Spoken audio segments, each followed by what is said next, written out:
If you've ever attempted to delve into the world of criticism or analysis of art, I guarantee at least one person has told you something along these lines. Why bother? This doesn't matter. Why not talk about something that actually matters, like politics, or make art yourself? I'm not going to delve into the whole is criticism art question, because then we would be here all day.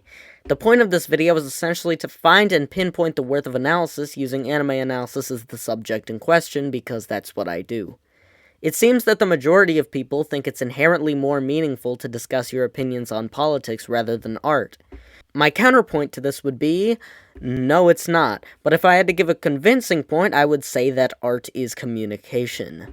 To me, the value of my series analyzing the melancholy of Haruhi Suzumiya is not to hear someone talk about the melancholy of Haruhi Suzumiya, but rather to delve into the psyche of the analyst in question and decipher what they value in art at large, which in turn tells you a lot about the person. Discussing art is essentially just discussing politics, just that instead of flatly saying whether you agree or disagree with the political stance and providing the evidence to back it up, it becomes a much more nuanced discussion. Now you're using the information they're giving you about what they value to see what it says about them as a person rather than taking it at face value. To be clear, this is not me saying that political discussion is bad or that anime analysis is like way cooler, dude, or whatever. I'm just saying that if you were to judge one on their inherent worth, I would easily take analysis. Now this is where we have to discern the difference between analysis and reviews. A standard review is a completely different art from analysis entirely. Whereas analysis is mainly about taking apart the work in question and exploring an individual aspect, reviews are mainly about providing a critical overview of an individual work. To me, the only way in which you could consume reviews in a valuable way would be if you were trying to learn more about the reviewer in question and what they value in art. Otherwise, really all you're doing is watching a random person say a movie is good or bad. It's really interesting to me because most people seem to like this type of review.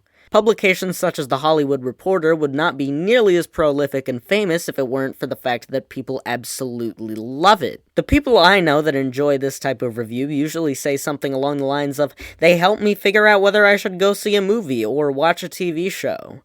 The reason this seems bizarre to me is that the only conceivable way that it would make sense is if it were a reviewer you know has a very similar taste to you, but that is thrown out the window when you're reading reviews from a bunch of random people who happen to work for Star Tribune. This type of criticism proliferates even on YouTube, with channels such as Watch Mojo making constant lists from completely random people. No one is watching Watch Mojo's top 10 movies of the 2000s to hear Tom Aglio's take on the subject. If you enjoyed this video, check out my other videos, and if you like those too, maybe consider subscribing to the channel. I also have a second channel where I post things that could be considered videos, as well as a big playlist containing every video I appear in. Thanks again for watching, and I'll see you next video.